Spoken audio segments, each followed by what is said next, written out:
interesse de fazer a leitura por inteiro, então eu vou nas partes que o autor mesmo me chamou a atenção, que são verdadeiras. E eu considero isso nesses 14 primeiros versículos do Evangelho segundo João.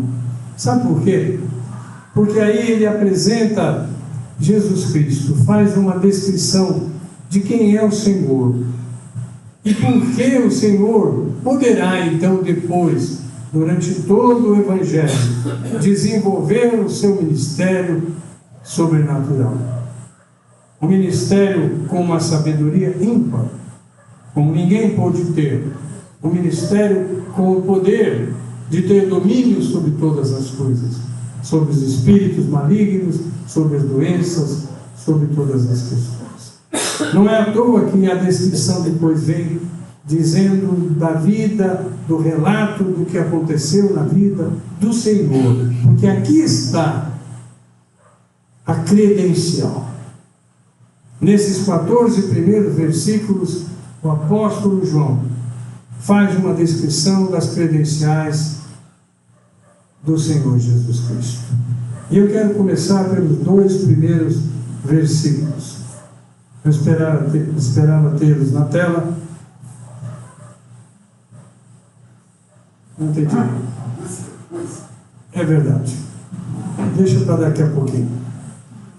Há uma terceira música. Não é porque eu deixei para depois, não é que eu esqueci mesmo. Mas então vamos achar um bom tempo. Num determinado momento aqui, eu creio que ele entrará bem. E por sinal, talvez seja o Espírito que dirigiu, porque tem um momento muito próprio aqui para a gente cantar sobre o Deus vivo. Então João diz assim: no princípio era o Verbo, e o Verbo estava com Deus, e o Verbo era Deus. Ele estava no princípio com Deus. 2 primeiros versículos. É interessante que há outras partes da Bíblia que se diz no princípio.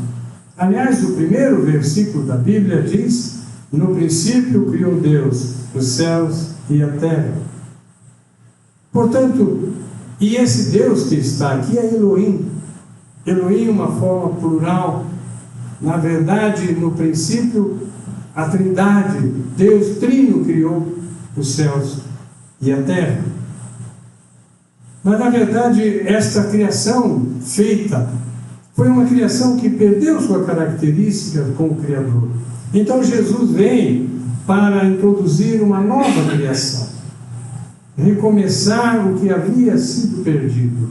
O Filho de Deus se fez carne, encarnou, veio viver com um de nós, para trazer de volta uma nova criação, que lá no capítulo 3 de João, ele mesmo vai dizer como novo nascimento.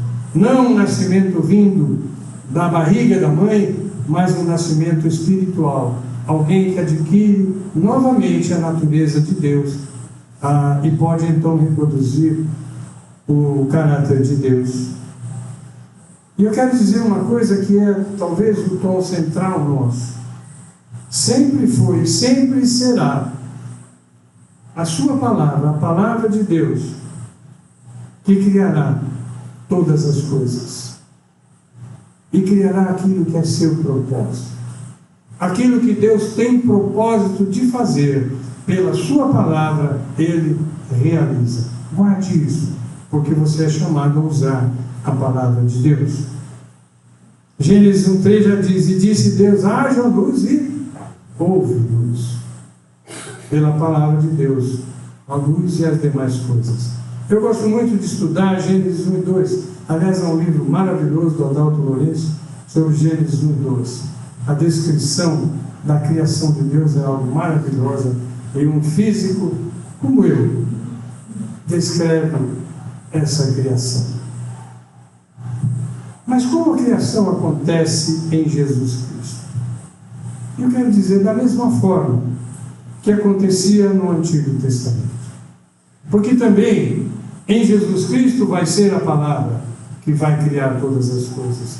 E era a palavra que criava todas as coisas, desde a origem da humanidade até toda a história do povo de Deus e a história que desenrolamos até hoje.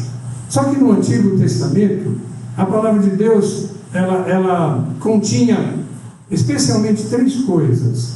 Primeiro, uma poderosa atividade de Deus na criação. Deus agia poderosamente, criando aquilo que precisava ser criado. Uma segunda coisa, na revelação de Deus ao ser humano. Nunca deixou dúvida.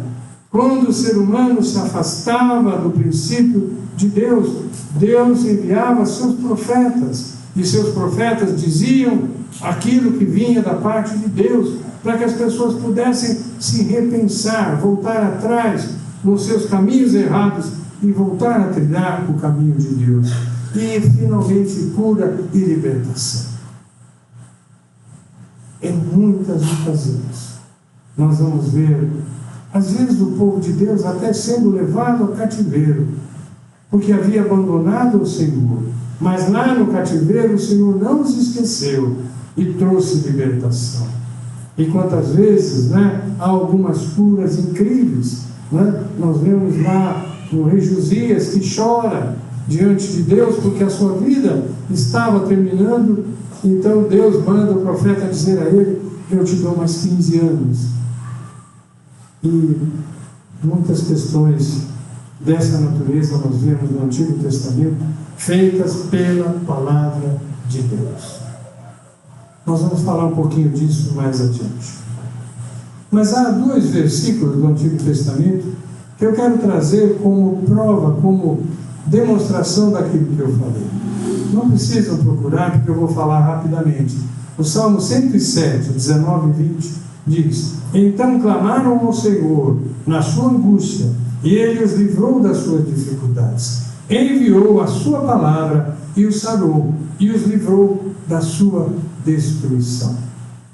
E ainda em Provérbios 8, 22 a 24, nós temos a questão de Deus trabalhando aquilo que nós chamamos a atenção no início do culto, uma sabedoria que precisa existir para que nós levemos a vida boa, ter uma vida realmente condizente com o que Deus nos criou. E Provérbios fala a respeito da sabedoria.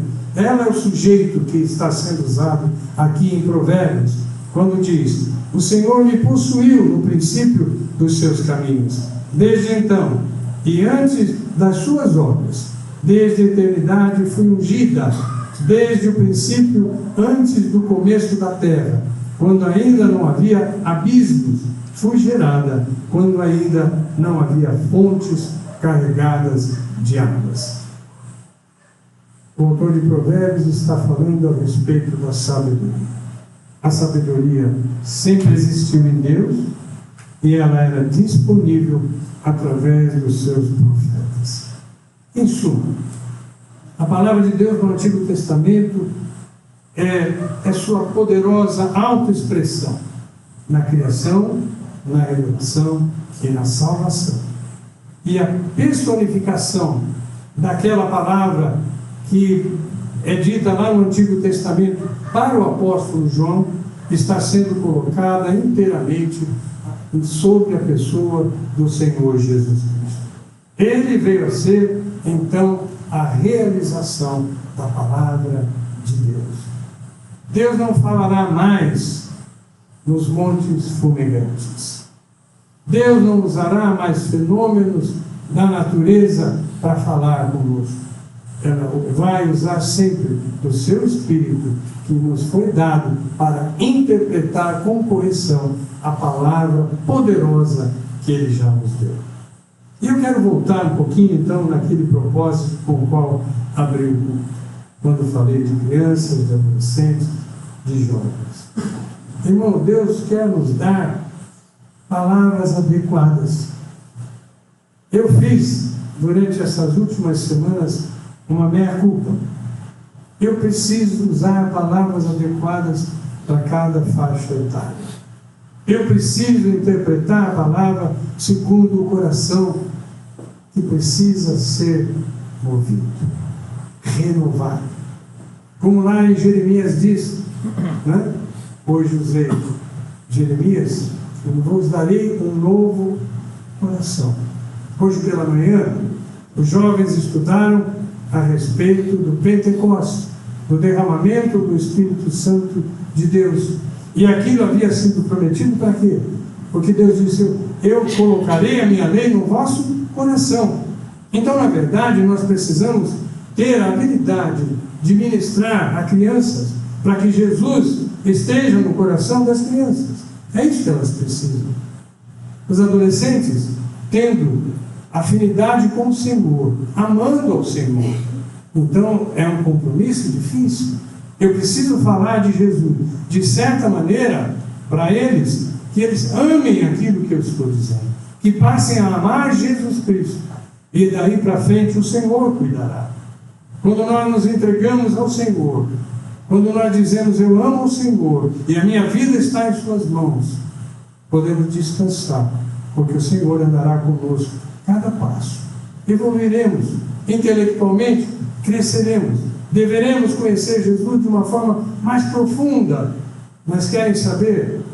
Desde o primórdio, desde conhecer Jesus da forma mais simples possível, o Senhor estará cuidando dessa vida.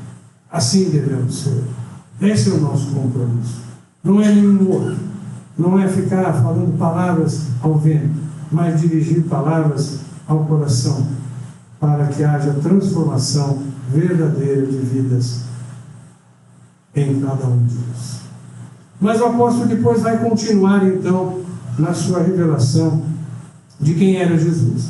E do 3 ao 5 nós lemos assim: todas as coisas foram feitas por ele.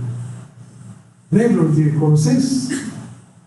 Colossenses vai afirmar: porque nele foram criadas todas as coisas, e sem ele nada do que foi feito se fez. Nele estava a vida, e a vida era a luz dos homens. E a luz resplandece nas trevas, e as trevas não a compreenderam. Veja que essa palavra agora associada a Cristo sempre foi e sempre será a criadora de todas as coisas. Mas sempre haverá rejeição. Por mais que o Senhor seja bondoso, por mais que a sua misericórdia esteja sempre sendo distribuída aos irmãos, mesmo dentro daquele que é chamado povo de Deus, haverão rejeições. Provérbios 3,19 diz: o Senhor com sabedoria fundou a terra, com entendimento preparou os céus. E o que ele está dizendo aqui a respeito de Jesus? Ele está associando dois conceitos que em todas as religiões são tidos como fundamentais: vida e luz. São símbolos universais. São criação de Deus, ambos. Não haveria luz sem Deus, não haveria vida sem Deus. Mas são símbolos que podem ser utilizados de uma forma universal. João as identifica em Jesus. Jesus, a luz, é revelação que as pessoas podem receber uma fé ativa para serem salvos. Em Jesus Cristo nós ganhamos o conhecimento, a luz que nos traz um conhecimento que nos leva à fé. A fé não nasce de qualquer maneira. A fé nasce no nosso coração, porque Jesus nos indicou. Ele abriu esta porta, Ele nos deu uma luz para ver aonde está a realidade da nossa vida, e ela está ali. A vida é uma promessa de plenitude, que se cumprirá plenamente na eternidade, quando até os nossos corpos, esses corpos imperfeitos, já não terão mais suas imperfeições. Mas, na verdade, Jesus não veio apenas para prometer que na eternidade teremos vida, mas Ele veio para que tenhamos no tempo presente vida e vida em abundância. Então a luz, o esclarecimento de quem é Jesus, o conhecimento dele, o conhecimento da sua palavra, nos leva à luz que nos leva à vida verdadeira. Trevas Na verdade, não é simplesmente o oposto de luz, mas a própria ausência de luz.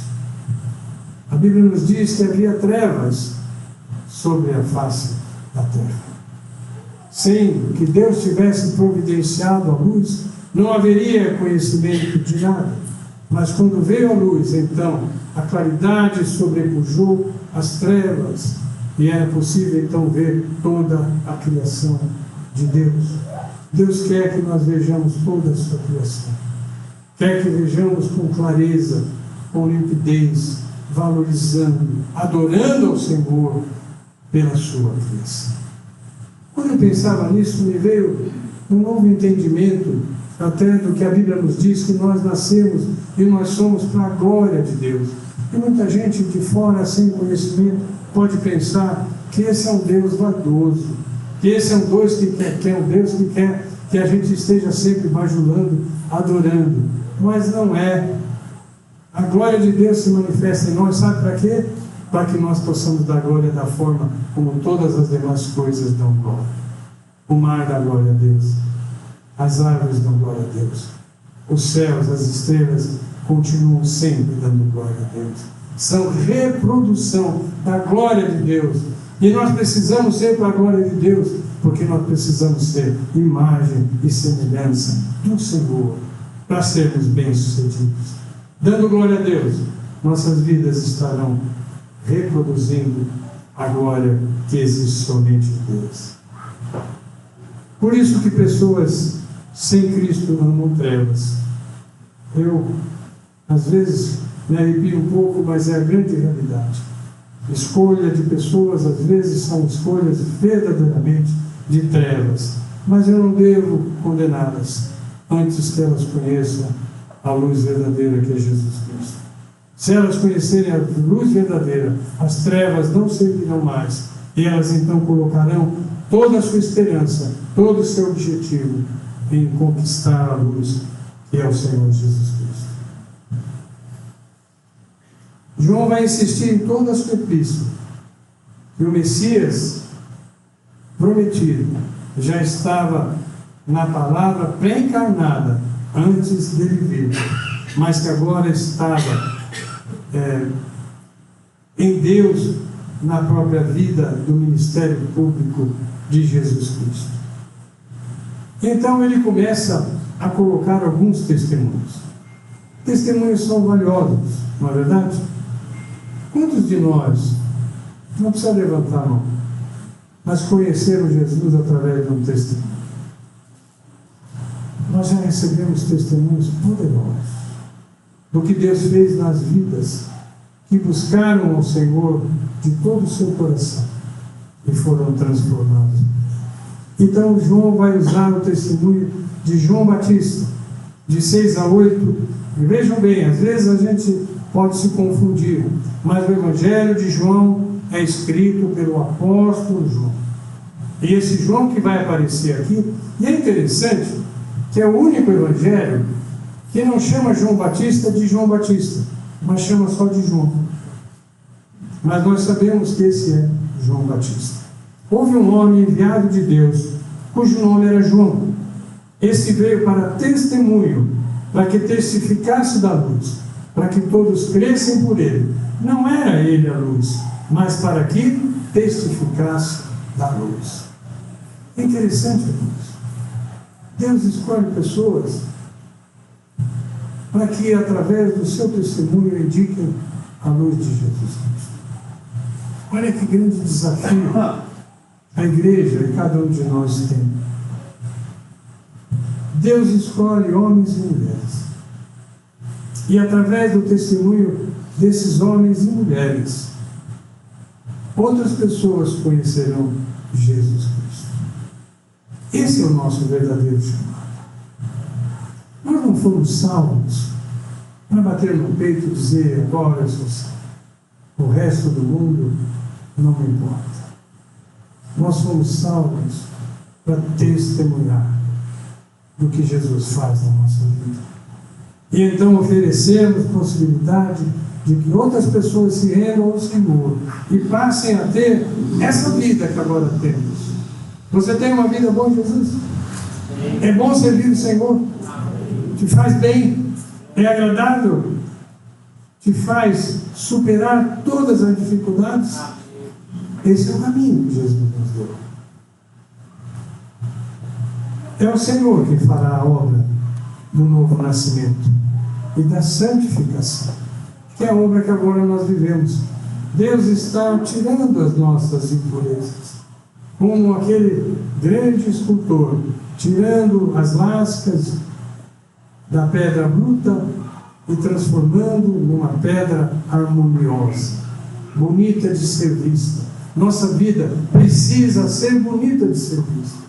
As pessoas que convivem conosco têm que olhar para nós e dizer: vale a pena viver como esse está vivendo, como esta está vivendo.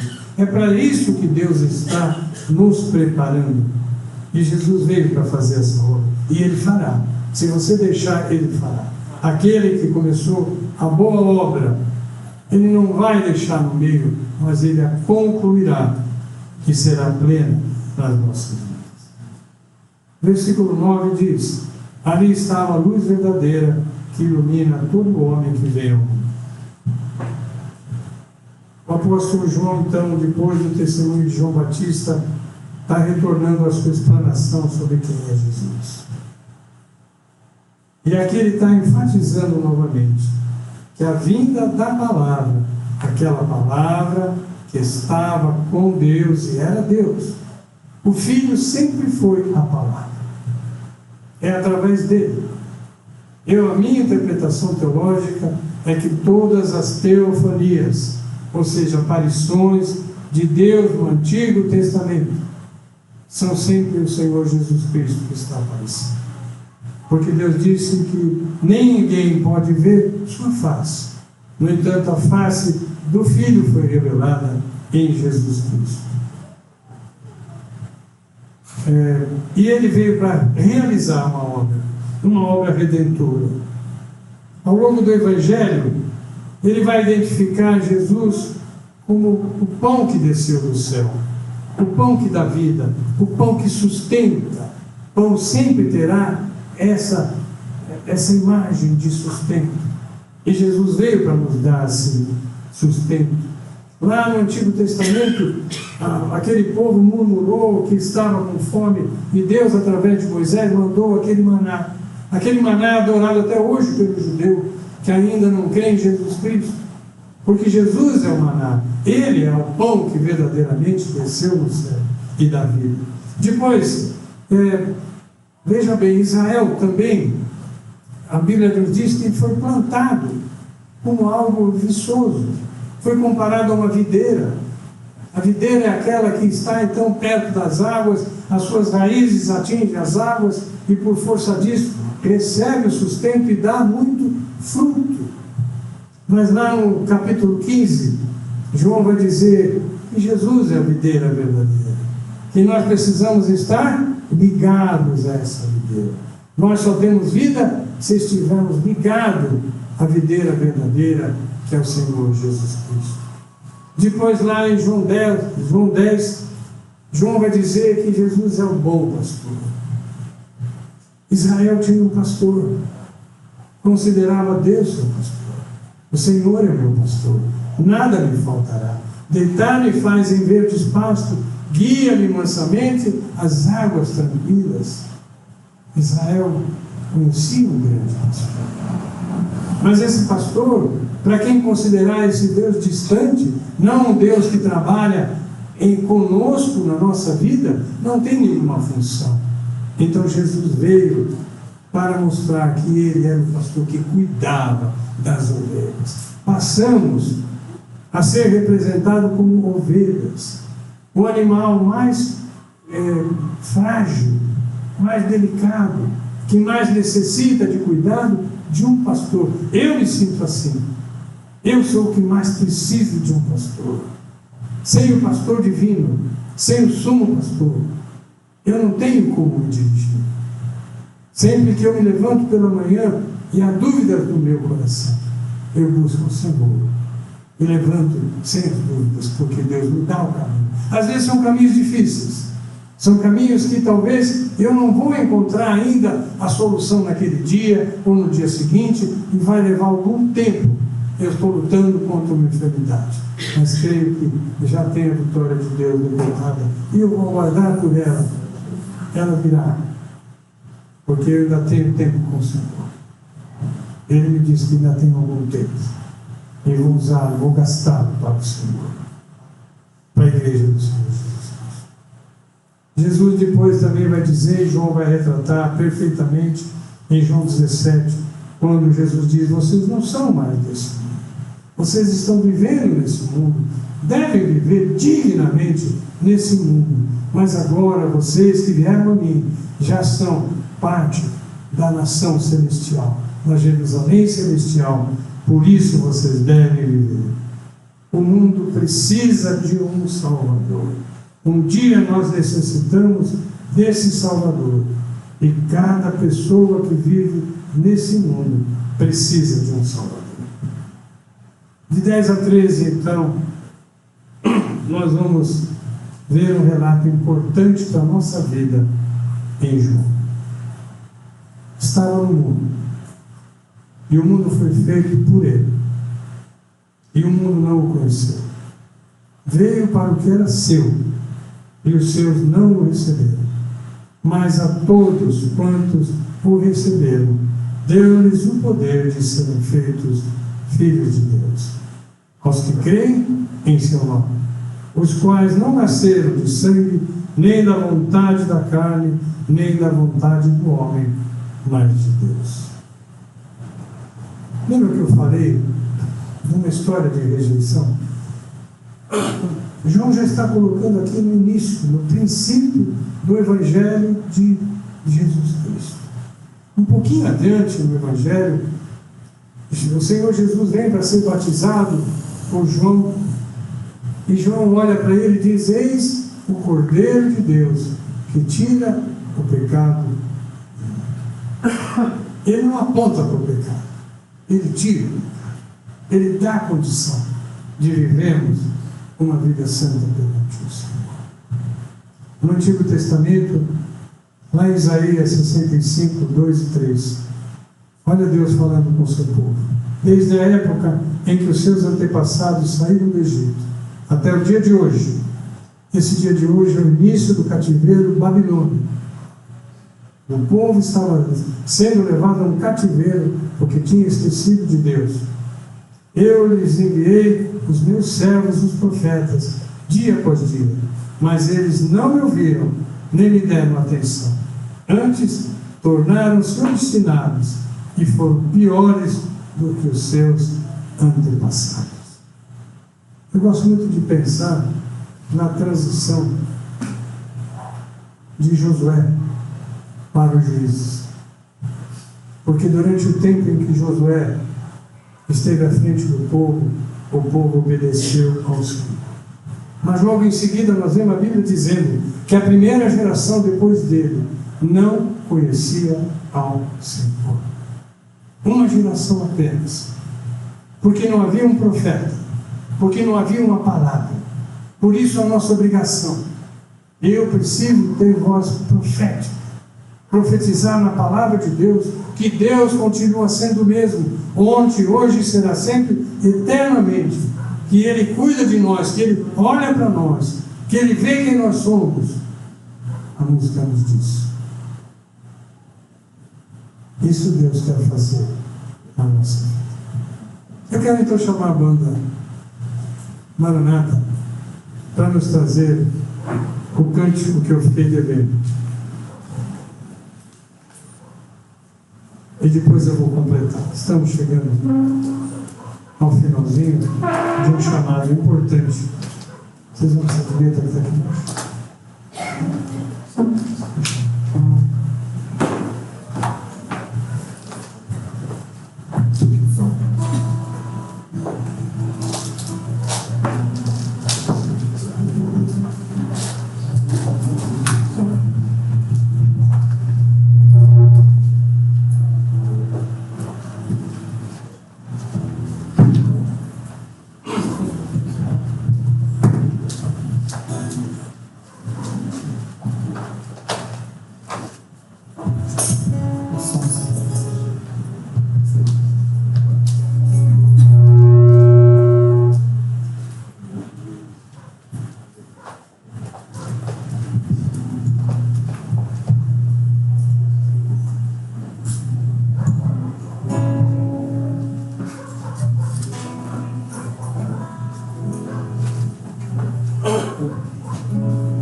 colocar em pé para adorar ao Senhor? Ou continuar adorando, na verdade? Como o pastor já me disse, nós vamos cantar uma música que se chama Cristo, Filho do Deus vivo. E, na verdade, é exatamente tudo que o pastor acabou de trazer na sua ministração, que com certeza edificou todos os nossos corações. Mas uma coisa eu queria deixar em cima dessa música, dessa letra: que Cristo é o Filho do Deus vivo, e sobre essa rocha que é Jesus, a sua igreja, a igreja do Senhor, está, ou é o lugar que ela precisa estar, para que possamos estar firmados nessa rocha, que é o Senhor Jesus, que é o Cristo. Amém? Amém. Amém? Amém. Oh, glórias. Bom.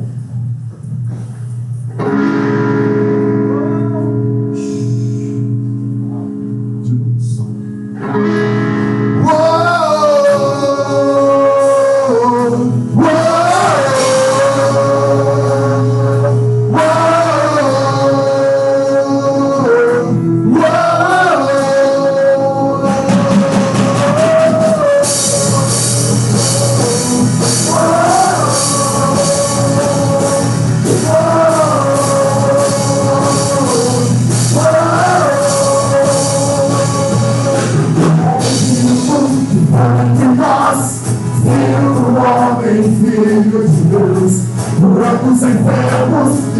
Cativos, era chegado o reino de Deus. Foi humilhado, crucificado, foi rejeitado pelos seus, ressuscitado, glorificado.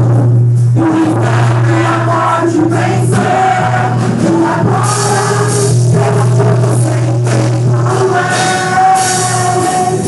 O profeta, o agitador.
Oh,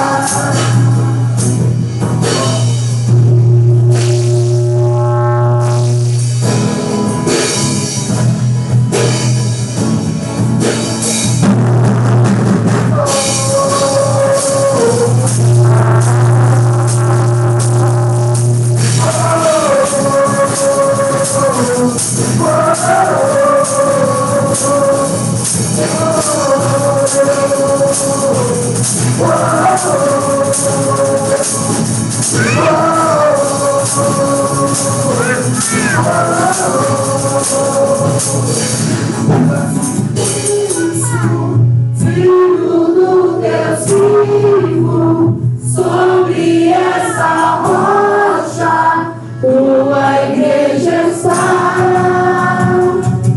Tu és o Cristo, Filho do Deus vivo, rocha inabalável, outro igual não há, igual não há. Aleluia.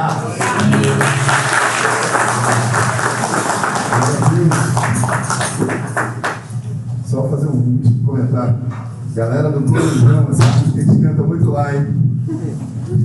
Daqui a 2 meses, vamos lá, vamos adorar o Senhor.